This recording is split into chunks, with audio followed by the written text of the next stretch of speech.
रेणुका चॅनलमध्ये आपल्या सगळ्यांचं स्वागत आहे। आज मी काळा मसाला बनवणार आहे। तर त्याच्यासाठी आम्ही घेतलेले आहेत 10 किलो मिरच्या बाजारातून आणल्यानंतर छान वाळवून घ्यायच्या आहेत।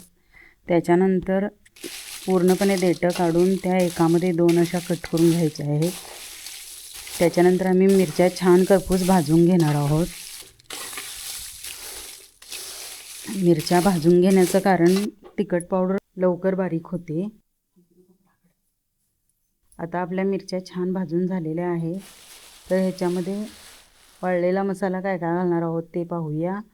1 किलो पांढऱ्या तिळी घेतलेले आहेत, 1 किलो धने, 200 ग्रॅम तमालपत्र, असं प्रत्येकी वाळलेला मसाला 200-200 ग्रॅम ह्याप्रमाणे घेणार आहोत। जिरं 1 किलो घेतलेलं आहे। लवंग, मिरी, वेलदोडे, चक्रफूल, दालचिनी, जायपत्री सगळं काही आपण 200-200 ग्रॅम घेतलेलं आहे। शाही जिरं 50 ग्रॅम घेतलेलं आहे। आता हे सगळं भाजून घ्यायचं आहे छान। 1.5 किलो वाटी खोबरं घेतलेलं आहे, ते पण बारीक किसून घ्यायचं व भाजून घ्यायचं। 2 किलो अद्रक, 2 किलो लसूण घेतलेले आहे। 4 किलो पांढरे कांदे घेतलेले आहेत। 1 लिटर तेल घेतलेलं आहे। तेल छान गरम झाल्यानंतर कांदा तेलामध्ये घालून छान परतून घ्यायचा आहे लालसर होईपर्यंत।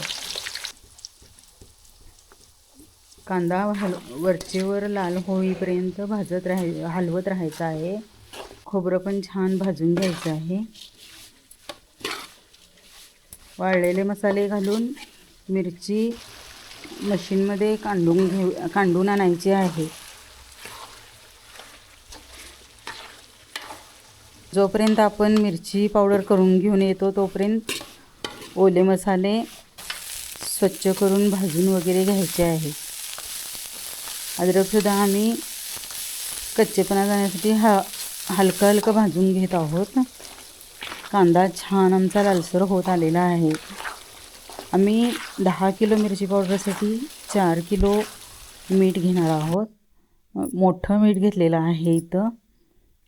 मोठं मीठ आपण कांदा लालसर झाल्यानंतर त्याच्यामध्ये मिक्स करून घेणार आहोत। गरम तेलामध्ये मीठ घातल्यानंतर मिठाचासुद्धा भाजणी छान होते। कांद्यामध्ये घालून भाजून घेणार आहोत, जरा गरम करून घेणार आहोत। म्हणजे मीठ गरम झाल्यानंतर आम्ही गॅस बंद करणार आहोत। 4 जुडी कोथिंबीर घेतलेली आहे। कोथिंबीर स्वच्छ करून धुवून जरा सुकवून घेतलेली आहे। हे सर्व मसाले आपण मिक्सर करून घेणार आहोत। मिक्सरमध्ये छान दळून झाल्यानंतर मिरची पावडरमध्ये मिक्स करून चोळून घ्यायचं आहे। मिक्सर करतेवेळी थोडा कांदा, थोडी लसूण, थोडं अद्रक ह्याप्रमाणे आम्ही मिक्सरमध्ये घातल्यानंतर लवकर बारीक होतं। सर्वात प्रथम आम्ही खोबरं बारीक करून घेणार आहोत।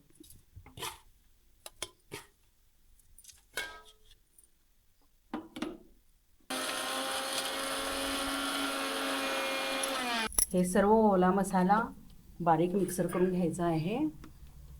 आम्ही साधारणतः 12 किलो मिरची पावडरसाठी घेतलेले मसाले आहेत। हे मी 4 किलो कांदे, 2 किलो लसूण, 2 किलो अद्रक, 1.5 किलो खोबरं आणि 6 जुडी कोथिंबीर घेऊन सगळं स्वच्छ करून बारीक करून घेतलेलं आहे। आता हे सर्व काही बारीक मिक्सर करून घ्यायचं आहे।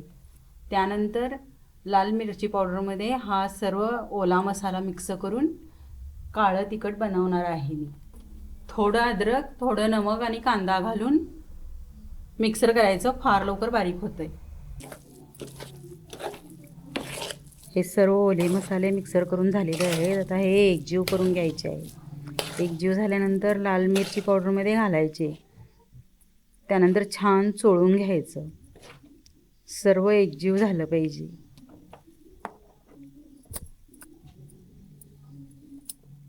ह्याप्रमाणे आपण काळं तिखट बनवतो।